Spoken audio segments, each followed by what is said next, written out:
क्या किसी व्यक्ति को अपने पूर्व जन्म के कर्मों का फल इस जन्म में भोगना पड़ता है? एक बार देवी सत्यभामा भगवान श्री कृष्ण से पूछती हैं, हे प्रभु, मैं ये जानना चाहती हूँ कि क्या मनुष्य को धरती पर अपने पूर्व जन्म का ऋण चुकाना पड़ता है? और वो कौन सी चीजें हैं जिन्हें मनुष्य की आत्मा मृत्यु के बाद अपने साथ ले जाती है? मित्रों, आगे भगवान श्री कृष्ण कहते हैं, हे देवी सत्यभामा, एक समय की बात है, किसी देश में चारुदत्त नाम का एक ब्राह्मण रहता था और उसकी पत्नी का नाम फाल्गुनी था। उसका जन्म बहुत ही गरीब परिवार में हुआ था, लेकिन वह अत्यंत बुद्धिमान और मेहनती था। जब वह गरीब था तब उसे धन की अधिक इच्छा नहीं थी, पर जैसे जैसे उसने अपनी मेहनत के बल पर धन संचय करना शुरू किया, वह उस धन को बढ़ाने की चिंता में दिन रात लगा रहता था। उसकी पत्नी फाल्गुनी भी बहुत लालची महिला थी। आप तो जानती ही हैं कि धन का लालच ऐसा होता है कि धन बढ़ने के साथ साथ लालच भी बढ़ता जाता है। अब चारुदत्त यही सोचता रहता था कि काश वह कोई ऐसी तरकीब खोज ले जिससे कुछ ही दिनों में उसका धन हजारों गुना बढ़ जाए। वह पहले धन को अपने हाथ की मैल समझता था और कहता था कि इसका कोई महत्व नहीं, ये तो आता जाता रहता है। पर अब उसकी आंखें खुल चुकी थीं और उसने बहुत सारा धन इकट्ठा करना शुरू कर दिया। पहले तो वह भगवान पर बहुत विश्वास करता था, लेकिन समय के साथ धन के लोभ ने उसके अन्य सभी सद्गुणों को भी नष्ट कर दिया। धन के लोभ ने उसकी आत्मा को हमेशा के लिए खोखला कर दिया था। पहले जब भी कोई संत चारुदत्त के दरवाजे पर आता तो उसका चेहरा खिल उठता था, लेकिन अब संतों के स्वागत के समय उसके चेहरे पर केवल निराशा और बर्बादी झलकती थी।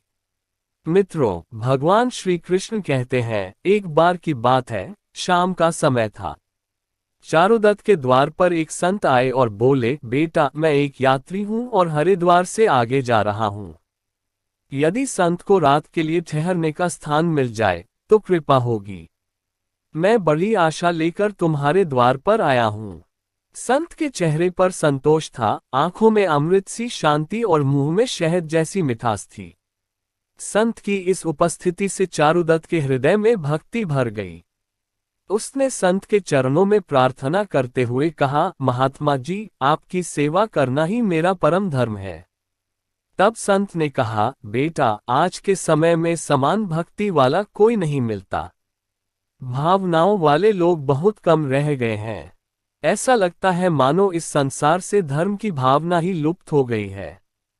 संत के मुख से अपनी प्रशंसा सुनकर चारुदत्त का दिल खिल उठा। उसे ऐसा प्रतीत हुआ मानो स्वर्ग में उसका स्थान सुनिश्चित हो गया हो। शब्द उसके होठों पर आ तो गए थे, लेकिन उसने उन्हें दबा लिया और कहा, महाराज, यदि हम आप जैसे संतों की सेवा नहीं करेंगे तो इस मानव जीवन का क्या उपयोग है? ये कहकर चारुदत्त महात्मा को अपने घर के अंदर ले गया। जब वे घर में दाखिल हुए तो चारुदत्त ने उनका स्वागत करने में कोई कसर नहीं छोड़ी। उनके खाने के लिए स्वादिष्ट भोजन तैयार करवाया, कई तरह की मिठाइयां बनाई। फिर उसने दाल और सब्जियों में इतना घी डाला जैसे नदी की धारा में पानी बहता है। भले ही चारुदत्त महात्मा को ऐसा पौष्टिक भोजन देने के पक्ष में नहीं था, लेकिन महात्मा के शब्दों में ऐसी शक्ति थी कि उसके वर्षों पुराने विचार कुछ ही क्षणों में बदल गए। जैसे एक दिन की बारिश के बाद सूखी जमीन पर हरियाली छा जाती है, उसी तरह चारुदत्त का हृदय भक्ति से भर गया। महात्मा का हृदय आनंद से भर गया। रात भर बातें होती रहीं, ज्ञान और भक्ति की चर्चाएं चलती रहीं। अंत में चारुदत्त ने महात्मा जी से पूछा, आप संत कैसे बने? प्रिय मित्रों, संत ने मुस्कुराते हुए उत्तर दिया, बेटा, बुढ़ापा आ गया है, अब क्या जीवन भर घर गृहस्थी में फंसा रहूंगा। हमें भगवान का भजन भी करना चाहिए, जीवन के अंतिम चरण में। भगवान की कृपा से मैंने बहुत सारा धन कमाया है। मेरे 4 बेटे हैं और 1 बेटी भी। अब मैंने अपनी सारी संपत्ति उन्हें बांट दी है और खुद तीर्थ यात्रा पर जा रहा हूँ। कुछ देर की चुप्पी के बाद चारुदत्त ने साधु की ओर देखा और पूछा, क्या आपने सचमुच सब कुछ अपने बच्चों को दे दिया है या अपने पास भी कुछ रखा है? तब संत ने उत्तर दिया, बेटा, तुम जो छड़ी मेरे हाथ में देख रहे हो वह अंदर से खोखली है।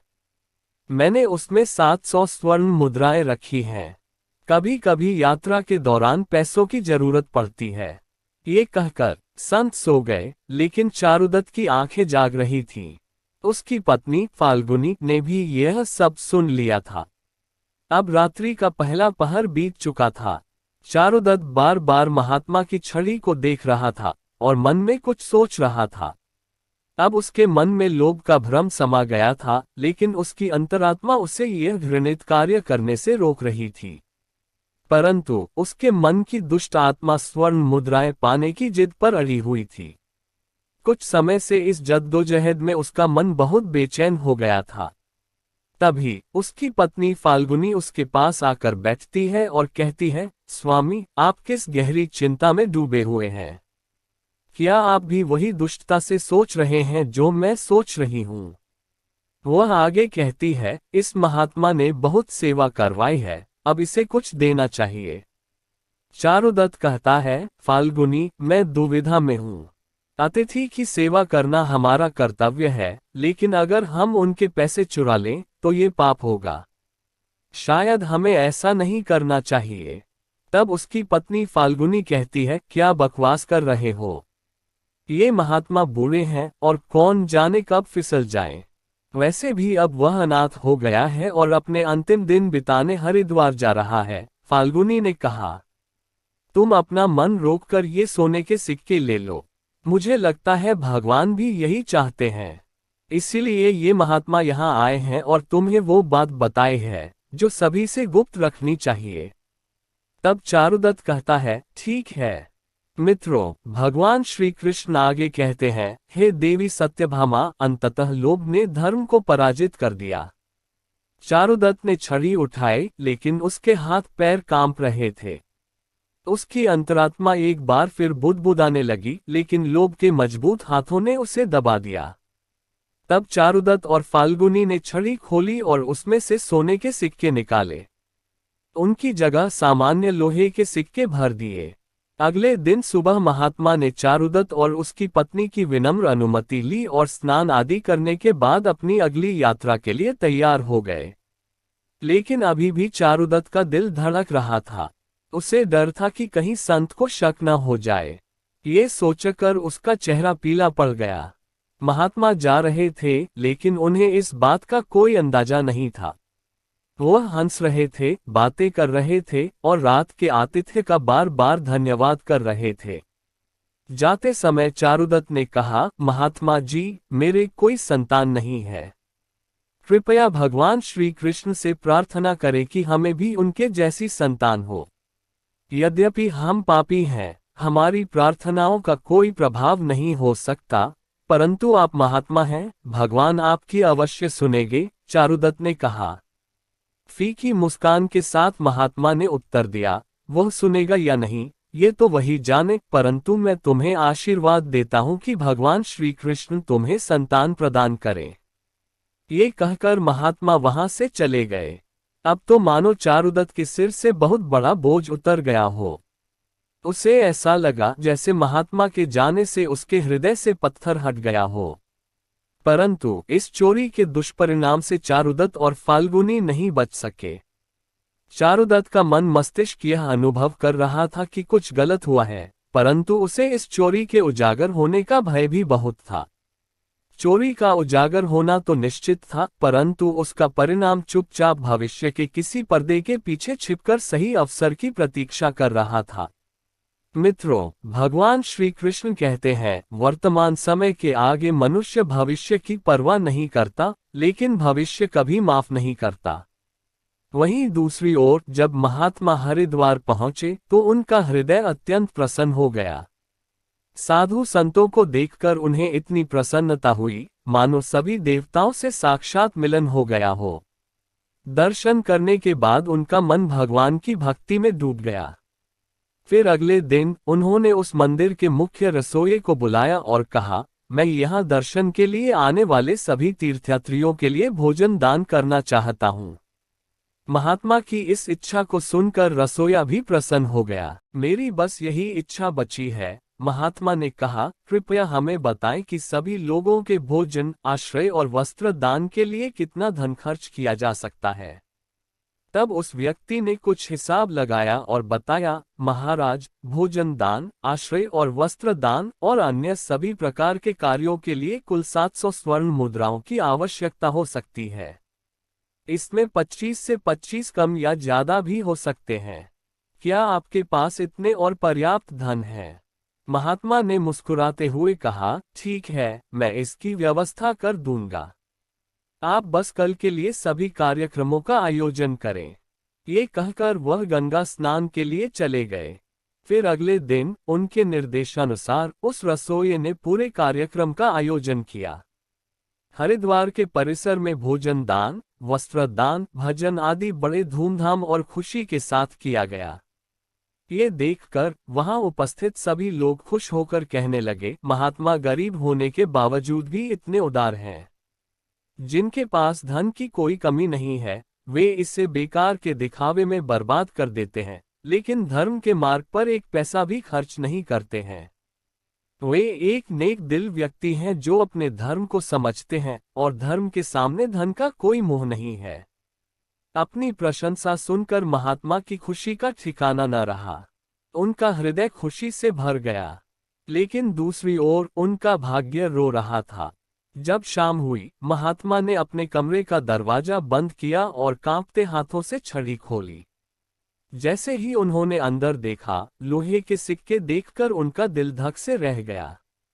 उन्हें ऐसा लगा मानो यह कोई भयानक सपना हो, लेकिन यह सपना नहीं था। उन्होंने सोचा, क्या ये सच हो सकता है? नहीं, यह असंभव है। उन्होंने बार बार अपनी आंखें मली, लेकिन वह दृश्य वैसा का वैसा ही था। सिक्के वही थे, लोहे के। अब महात्मा को कुछ ही समय बाद रसोइये से हिसाब करना था और दान के पैसे लौटाने थे। उनका मन सवालों से भर गया, अब क्या होगा? मैं सबको क्या जवाब दूंगा? मेरी प्रतिष्ठा का क्या होगा? अपमान की छवि उनके सामने बार बार उभरने लगी। वह डर और शर्म से कांप उठे और कराहते हुए बोले, हे प्रभु, मुझे क्षमा करें। महात्मा उठ खड़े हुए, परंतु अब उनके अंदर इसे सहने की शक्ति नहीं बची थी। निराशा ने उन्हें घेर लिया था। वे खाट के पास बैठे और अचानक खाट की रस्सियां निकाली, उन्हें छत से बांध दिया। मौत जैसे दरवाजे पर दस्तक दे रही थी। तभी उनकी अंतरात्मा ने जोर से पुकारा, क्या कर रहे हो? आत्महत्या सबसे बड़ा पाप है। उनके मन ने भी समझाया, नहीं, यह मत करो। लेकिन निराशा इतनी गहरी थी कि उसने उन्हें हर ओर से घेर लिया। महात्मा का चेहरा मानो मर चुका था, सफेद पड़ चुका था। फिर उसने कांपते हुए पलंग पर खड़े होकर अपने गले में फंदा डाल लिया और जैसे ही उसने ठोकर मारी, वह महात्मा फांसी पर लटक गया और अंततः मर गया। सुबह जो प्रसन्नता और शांति थी, वही शाम अब इतनी दुखद होगी, ये कौन जानता था। कुछ समय पश्चात इस घटना की खबर पूरे इलाके में फैल गई। महात्मा के निधन की सूचना पाकर हर कोई स्तब्ध रह गया। रसोइये ने देखा तो वह डैक में डूब गया। उसने स्वयं महात्मा का अंतिम संस्कार किया और पुनः भगवान श्री कृष्ण का नाम लेकर अपने कार्य में लग गया। मित्रों, भगवान श्री कृष्ण आगे कहते हैं, हे देवी सत्यभामा, वह महात्मा मर गया, परंतु उसका आशीर्वाद अमर रहा। 1 वर्ष के भीतर ही चोर ब्राह्मण चारुदत्त के घर एक पुत्र का जन्म हुआ। इस समाचार ने चारुदत्त और उसकी पत्नी फाल्गुनी के जीवन में ऐसी खुशी ला दी, मानो उन्हें संसार की सारी दौलत मिल गई हो। जिस घर में पहले अंधकार छाया था, अब वह प्रकाश से भर गया था। चारुदत्त की खुशी का ठिकाना नहीं था। ऐसा लग रहा था जैसे उसके पैर जमीन पर ही नहीं पड़ रहे हों। उसने बड़े धूमधाम से पुत्र का नामकरण संस्कार किया। इस उत्सव के अवसर पर नगर भोज आयोजित किया गया और उसी दिन चारुदत्त को अपने जीवन भर की कंजूसी से मुक्ति मिल गई। वह धन को ऐसे बहा रहा था जैसे कभी धन का मोह था ही नहीं। उस बालक का नाम रखा गया उत्तम। उत्तम का स्वभाव इतना अच्छा था कि हर कोई उसकी प्रशंसा करता। वह भगवान का भक्त था और उसकी तीक्ष्ण बुद्धि ने सभी को चकित कर दिया। लोग कहते थे, यह बालक एक दिन अपने परिवार का नाम रोशन करेगा। ये सुनकर चारुदत्त को अत्यंत खुशी हुई। इस तरह 6 वर्ष बीत गए। वह शिक्षा प्राप्त करने के लिए आश्रम चला गया और वहां उसके गुणों का विकास होने लगा। वह हमेशा अपनी कक्षा में प्रथम आता था। चारुदत्त इसके लिए भगवान को धन्यवाद देता था, लेकिन कभी कभी जब उसे उस महात्मा के साथ अपने दुर्व्यवहार की याद आती, तो उसका दिल चुभ जाता। एक अनजाना डर उसकी आत्मा को घेर लेता था। वह कई बार खुद पर गुस्सा हो जाता और सोचता, मेरा दिमाग कितना खराब था। मैंने ऐसी मूर्खता क्यों की। अतीत उसके हाथ में वापस नहीं आ सकता था, लेकिन उसने ठान लिया कि वह अपने पापों का प्रायश्चित करेगा। उसने 700 सोने के सिक्के एक लाल कपड़े में बांधकर एक डिब्बे में रख दिए और निर्णय किया कि वह उन्हें उस महात्मा को वापस लौटाएगा। फिर वह महात्मा की खोज में लग गया। उसने कई लोगों को भेजा, लेकिन वह महात्मा तक नहीं पहुंच सका। इतना समय बीत गया कि अब चारुदत्त उस घटना को लगभग भूल गया, लेकिन सोने के सिक्के अभी भी उसी लाल कपड़े में लिपटे डिब्बे में पड़े थे। भगवान श्री कृष्ण ने आगे कहा, हे देवी सत्यभामा, समय बीतता गया और उत्तम अब 21 वर्ष का हो गया। लेकिन वह एक गंभीर बीमारी से पीड़ित था और उत्तम के इलाज पर बहुत सारा पैसा खर्च हो रहा था। फिर एक दिन अचानक चारुदत्त अपनी पत्नी फाल्गुनी और बेटे उत्तम के साथ हरिद्वार के लिए निकल पड़े। वहां पहुंचकर वे एक सराय में रुके। वहां चारुदत्त को पता चला कि उसका बेटा उत्तम साधुओं जैसा व्यवहार कर रहा है और वैरागी बनता जा रहा है।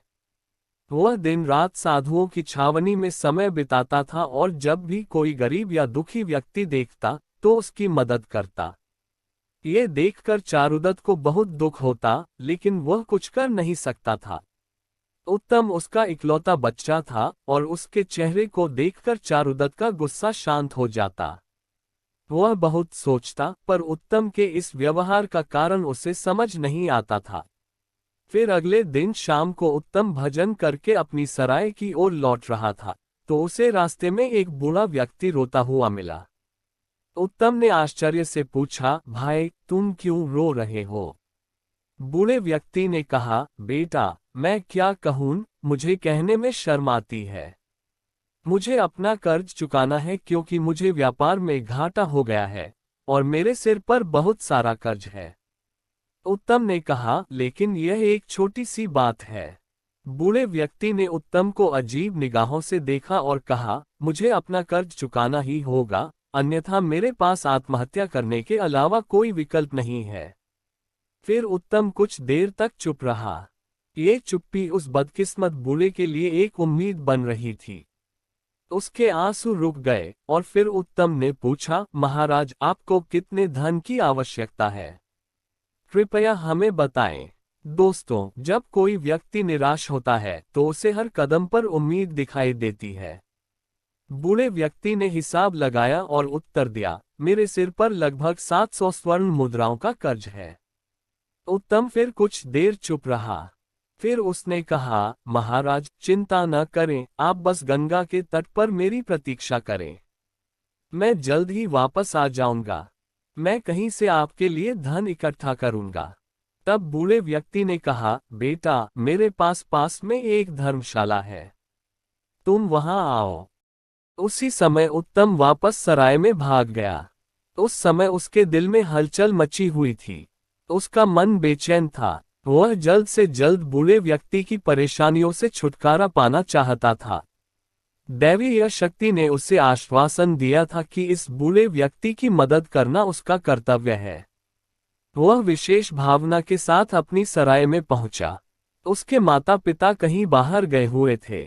अब उत्तम का रास्ता साफ था। उसने एक पत्थर से बक्से का ताला तोड़ा और फिर बक्से की तलाशी लेने लगा। निराशा ने उसकी जगह ले ली थी, लेकिन आशा ने गांठें बांध दी थीं। तभी अचानक आशा की एक किरण दिखाई दी। उत्तम के हाथ में वह लाल कपड़ा आ गया। उसने कांपते हाथों से उसे खोला और उसका हृदय कमल के समान खिल उठा। उस रुमाल में 700 स्वर्ण मुद्राएं थीं। ये वही स्वर्ण मुद्राएं थीं जो चारुदत्त ने एक महात्मा से चुराई थीं। जब उसने सिक्कों की गिनती की तो वे 700 निकले। उत्तम का हृदय खुशी से भर गया। उसने उन मुद्राओं को अपनी जेब में रख लिया, कपड़े को वापस डिब्बे में रख दिया और बड़े उत्साह के साथ उसी बूढ़े बाबा के पास गया और उसे वे मुद्राएं दे दी। मित्रों, भगवान श्री कृष्ण कहते हैं, हे देवी सत्यभामा, तुम्हारे पहले प्रश्न के अनुसार प्रत्येक व्यक्ति को अपने पिछले जन्म का ऋण चुकाना पड़ता है। ये बूढ़ा बाबा वही रसोया है जिसने उस महात्मा के भोजन दान और भोज का आयोजन किया था, लेकिन उसकी आत्महत्या के कारण उसका अपना धन नष्ट हो गया। उत्तम वही महात्मा है जो चारुदत्त के घर में जन्म लेकर उसका ऋण चुकाकर मुक्त हुए। मित्रों, अब आगे सुनिए। नियति को कुछ और ही मंजूर था। जब उत्तम वापस लौटा तो उनके मन में अनोखी शांति थी, मानो उनका जन्म इसी कार्य को पूरा करने के लिए हुआ था। अब उनकी बीमारी ने उनके प्राण ले लिए। जब अगले दिन सुबह चारुदत्त और फाल्गुनी को पता चला कि उनके बेटे की मृत्यु हो गई है, तो इस दुख के कारण उनका हृदय अपार पीड़ा से भर गया और निराशा के साथ उन्होंने भी अपने प्राण त्याग दिए। जब उन तीनों की मृत्यु हो गई तो उसी रसोइये ने उनका अंतिम संस्कार किया। जब तीनों की आत्माओं को यमराज के दरबार में लाया गया तो यमराज ने उत्तम को स्वर्ग भेज दिया, वहीं दूसरी ओर चारुदत्त और उसकी पत्नी फाल्गुनी को घोर नरक भेज दिया। इसके बाद उन दोनों को अपाहिज बनाकर कुत्ते के रूप में जन्म देकर वापस पृथ्वी पर भेज दिया। मित्रों, जो मनुष्य जीवन में अपना ऋण नहीं चुकाते उन्हें कई जन्मों तक कष्ट भोगना पड़ता है। इसलिए व्यक्ति को किसी भी प्रकार का उपकार और ऋण अवश्य चुकाना चाहिए। भगवान श्री कृष्ण आगे कहते हैं, हे देवी सत्यभामा, आपके दूसरे प्रश्न के अनुसार ऐसी 5 चीजें हैं जो मृत्यु के बाद भी शरीर को नहीं छोड़ती और मृत्यु के बाद भी उस आत्मा के साथ रहती हैं। अर्थात मृत्यु के बाद जब आत्मा किसी दूसरे शरीर में प्रवेश करती है तो ये चीजें आत्मा के साथ उस नए शरीर में प्रवेश कर जाती हैं। इच्छा पहली चीज है जो मृत्यु के बाद और अगले जन्म में भी व्यक्ति के साथ रहती है। दूसरी चीज जो उसके साथ रहती है वह है कर्म। यदि कोई व्यक्ति इस जीवन में पुण्य और अच्छे कर्म करता है तो अगले जन्म में भी उस व्यक्ति को सुख, शांति और समृद्धि प्राप्त होती है। वहीं अगर वह व्यक्ति बुरे कर्म करता है तो अगले जन्म में उसे नरक का जीवन जीना पड़ता है। यही कारण है कि कहा जाता है कि कर्म की गति ऐसी होती है कि वह व्यक्ति का 7 जन्मों तक पीछा नहीं छोड़ती। तीसरी चीज है वासना। वासना भी एक प्रकार की इच्छा है जो कभी खत्म नहीं होती। यहाँ तक कि मौत की दहलीज पर खड़े लोग भी वासना से मुक्ति नहीं पा पाते। सांसारिक सुख की चाह और यौन इच्छाओं को वासना कहते हैं। मन की शांति और ज्ञान ही वह चीजें हैं जो वासना से मुक्ति दिला सकती हैं। चौथी चीज है स्मृति या ज्ञान। बुद्धिमान लोग हमेशा विवेकशील होते हैं, जिसके कारण उन्हें जल्दी मोक्ष मिल जाता है। और पांचवी चीज है कर्ज। यह एक ऐसी चीज है जो व्यक्ति के मरने के बाद भी उसका पीछा नहीं छोड़ती। अगर किसी से कर्ज लिया गया है तो उसे मरने से पहले चुका देना चाहिए। लिया गया कर्ज और दिया गया कर्ज जन्म जन्मांतर तक उस व्यक्ति के पास रहता है। अगर कोई व्यक्ति कर्ज लेने के बाद मर जाता है तो परलोक में उसका कर्ज वापस मांगा जाता है और उसे उसके कर्ज की सजा भी दी जाती है। इतना ही नहीं, अगले जन्म में उस कर्ज को चुकाने के लिए उस व्यक्ति के शरीर के किसी अंग को विकलांग या अपंग बना दिया जाता है। अगले जन्म में भी वह व्यक्ति सुख सुविधाओं से दूर रहता है और अपने जीवन में सदैव असफल ही रहता है। तो दोस्तों, आज के लिए इतना ही। नमस्कार दोस्तों, जय जगन्नाथ। ओम नमः शिवाय। जय श्री कृष्णा। राधे राधे।